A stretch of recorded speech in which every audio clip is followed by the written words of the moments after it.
प्रदेश कांग्रेस अध्यक्ष जीतू पटवारी ने drugs mafia को लेकर एक बार फिर सरकार पर हमला बोला है। उन्होंने मीडिया से बात करते हुए कहा कि यदि किसी के घर बच्चा शराब पीकर नशा करके या फिर ड्रग्स लेकर आता है तो इसके लिए सरकार जिम्मेदार है। मध्य प्रदेश में सबसे ज्यादा ड्रग्स की फैक्ट्रियां पकड़ी जा रही है। यहाँ सरकार की नाक के नीचे ड्रग्स माफिया युवाओं को ड्रग्स के लिए आदी बना रहे हैं और मध्य प्रदेश की सरकार कुछ नहीं कर पा रही। आज सभी पत्रकार बंधुओं का मैं स्वागत करता हूं और प्रदेशवासियों से इस प्रेस के माध्यम से आग्रह करता हूं कि वो कर क्या रहे। वो विधायकों की अभी 50,000 तनख्वाह बढ़ाने की प्लानिंग कर रहे हैं। मंत्रियों के घरों को सुधारने के लिए अद्भुत करोड़ों रुपया खर्च कर रहे हैं। मंत्रियों के लिए, अधिकारियों के लिए कर्ज लेकर गाड़ी घोड़े महंगे महंगे ले रहे हैं। 1,000 करोड़ रुपए के विज्ञापन और 5,000 करोड़ रुपए के इवेंट कर रहे हैं। मध्य प्रदेश में अद्भुत करप्शन है। कभी प्रयास नहीं किया इस बात को लेकर कि ये करप्शन कम कैसे हो। कभी प्रयास नहीं किया पिछले 2 साल में कि मध्य प्रदेश को कर्ज से मुक्ति के लिए कोई प्रयास करें क्या। किसानों को जो वादे किए वो पूरे करने की तो सोच भी नहीं बनती है, पर जो खाद उसको मिलना चाहिए इसके लिए मैं एफर्ट्स करते हुए नहीं दिखे, कभी प्रयास करते हुए नहीं दिखे। प्रदेशवासियों, बेरोजगारी, आपका बेटा अगर बेरोजगार है, आपके घर में आपका बेटा नशा करके आ रहा है, तो 100% दावे के साथ मैं ये बात कह रहा हूं, इसका दोषी भारतीय जनता पार्टी, शिवराज सिंह चौहान। प्रदेशवासियों, हमें तमगा मिला है मध्य प्रदेश को कि महिलाएं सबसे ज्यादा शराब पूरे देश में कहीं पीती है तो मध्य प्रदेश की पीती है। ये मध्य प्रदेश का समृद्ध मध्य प्रदेश का सपना देखने वाली बीजेपी ने हालात कर दिए। मध्य प्रदेश के सबसे ज्यादा कंजम्पशन शराब का कहीं है, खपत है, तो देश में सबसे ज्यादा मध्य प्रदेश में है। आदरणीय प्रदेशवासियों, ये दोनों बात मैंने क्यों कही। यहाँ ड्रग्स, अभी कोई दूसरा प्रदेश नहीं बचा, पंजाब भी नहीं बचा, जितना ड्रग्स का कारोबार मध्य प्रदेश से की धरती से होता है दूसरे किसी राज्य से नहीं होता है। भी प्रयास नहीं किया कि इस नशे से निजात दिलाने के लिए हम क्या करें। हमारी बहनें नशा करने लगी, बेटियां नशा करने लगी, लाडली बहनाओं के नाम पर वोट ले लिए और बहनें सबसे ज्यादा नशा करती है देश में, मध्य प्रदेश में। और ऐसा प्रदेश बना दिया हमारे इस भारतीय जनता पार्टी ने, इस पर आपको विचार करना चाहिए। कुपोषण, हमारे बच्चे कुपोषित होकर मरते हैं। पूरे देश में, पूरी दुनिया में कलंकित मध्य प्रदेश होता है। सबसे ज्यादा गरीबी देश में कहीं है आज। तो पहले अलग अलग उड़ीसा का नाम आता था, छत्तीसगढ़ का आता था, वहां कुपोषण ज्यादा था, बिहार का आता था। मध्य प्रदेश सबसे ज्यादा कुपोषित भी और सबसे ज्यादा गरीब भी है। 2 जिले हमारे देश के सबसे गरीब जिले। आदरणीय प्रदेशवासियों, कभी कोशिश नहीं की कि हम कानून व्यवस्था सुधारने के लिए क्या करें। हमारी बेटियों का सबसे ज्यादा बलात्कार 21 रोज होते हैं। बहनों के साथ अपहरण सबसे ज्यादा मध्य प्रदेश में होते हैं, देश में सबसे ज्यादा। 2 साल में एक भी प्रयास सकारात्मक ऐसा नहीं किया कि इसके लिए करें क्या। अधिकारियों को नहीं बुलाया, कोई सामाजिक जनजागरण नहीं लाया, कोई विपक्ष की विरोधी दलों से कोई बातें नहीं की, कोई अधिकारियों का कोई समूह नहीं बनाया, कोई टीम नहीं बनाई, मंत्रियों का कोई समूह नहीं बनाया कि किसी एक समस्या के समाधान के लिए ये 4 लोग चर्चा करो, क्या समाधान हो सकता है, इस पर हम काम करें। अभी देखो आप कि आज उनका एक रील है कि मध्य प्रदेश के मुख्यमंत्री ने सड़क से भुट्टा खाया। फिर थोड़े दिन पहले आया था कि वो तलवार घुमा रहे हैं। फिर थोड़े दिन पहले आया था लट घुमा रहे हैं।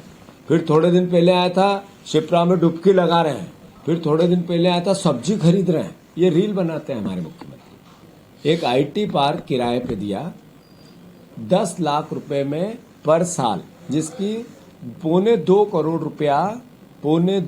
रुपया हर महीने की इनकम है, उसको 10 लाख रुपए साल दे दिया। ये मोहन भैया, आपका मिशन सिर्फ कमीशन है क्या? मैं समझ नहीं पा रहा हूं। तो कृपया करके आप प्रयास करो कि जो समस्या प्रदेश के सामने है, कुपोषण कैसे मिटेगा, बेरोजगारी कैसे, नशा मुक्त कैसे होंगे। अब इनने आपने कहा था हम 15 तारीख से 30 तारीख तक नशा मुक्ति का अभियान करेंगे और भाषण दिया आपने, उसमें भी रील बनाई थी। जिस दिन आपने जिस तारीख बताई उसमें सबसे ज्यादा नशा बिका मेरे। मैं सिर्फ इतना कहना चाहता हूं कि आप ये भगवान महाकाल से लेके सूरज और चांद और समय का काल और भगवान की प्राचीन विरासत में नाम बदल दूंगा, लव जिहाद, हिंदू और मुसलमान, इससे थोड़ा निजात पाओ और प्रदेश के उज्जवल भविष्य के लिए काम करो। आप, मैं गारंटी देता हूं इस बात की, गारंटी इसी तरीके से चलता रहा तो आपके पेड़ उखड़ जाएंगे। हम जब चुनाव में आपको हटाएंगे उससे पहले बीजेपी हटा दें। तो कृपया करके मुख्यमंत्री जी से मेरा आग्रह है कि सकारात्मक सोच के साथ ये समस्या है प्रदेश की है, इस पे आप निजात करो। और ये विधायकों की तनख्वाह बढ़ाने की बात है या आपकी ये विधायकों के घर और मंत्रियों के घर की साज सज्जा, आपके घर की साज सज्जा हो जाएगी। ये सरकारी हमें छोड़ने पड़ेंगे एक दिन। इन घरों में जहां हम रह रहे हैं, ये घर हर साल बदलते, हर 5 साल में 15, कोई नहीं टिका यहाँ। तो कृपया करके जो आपको अवसर मिला इसमें याद करें लोग, इस तरह का भविष्य बनाओ, इस तरह की समस्याओं के निदान करो। आपने जो वादे किए वो पूरे करो। आपने लाडली बहना के 1800 रुपये महीना खा रहे हो, आपकी सरकार खा रही है।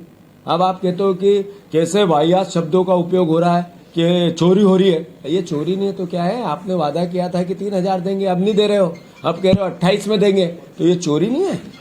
ये वोट की चोरी उधर हो रही है और आप ये से बहनों के जेब के पैसे की वादा करके मुकर रहे हो। किसानों को 3100 देने थे, क्या हुआ उसका? 300 रुपये कब दोगे? वो चोरी नहीं कर रहे हो आप लोग? ये चोरी नहीं कर रहे हो कि 2700 रुपये 3100 रुपये धान का बोला था, 1000 कम दे रहे हैं? इसकी चोरी नहीं होती तो क्या होती है? आपने कहा 4800 सोयाबीन के 6000 का वादा किया था, 4800 टोटल 4000 में बिक्री है, 2000 की चोरी। ये चोरी नहीं है? इसको चोरी नहीं बोलते हैं सरकारी, तो क्या बोलते हैं? एक तरफ कमीशन है 50% से ऊपर, आपका 50% से ज्यादा कैसे मैं करूं कमीशन? इस तरह की सरकार बन गई। तो मैं मानता हूं ये हमारे विपक्ष का दायित्व है, चिंता का विषय है। वोट चोरी को लेकर हम जगह जगह अभी पूरे 12 दिन पूरे प्रदेश में रैलियां होगी।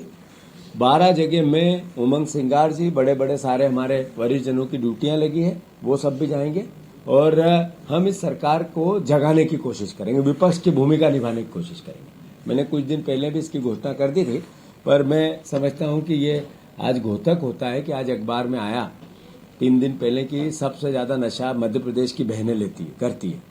जब अखबार में आता है कि ड्रग्स सबसे ज्यादा यहीं पे अवैध आता और जाता है, जब अखबार में आता है कि नशे का कंजम्पशन, शराब का लीगल कंजम्पशन सबसे ज्यादा खपत मध्य प्रदेश में, देश में सबसे ज्यादा मध्य प्रदेश में, तो दुख होता है, शर्म से सर झुकता है।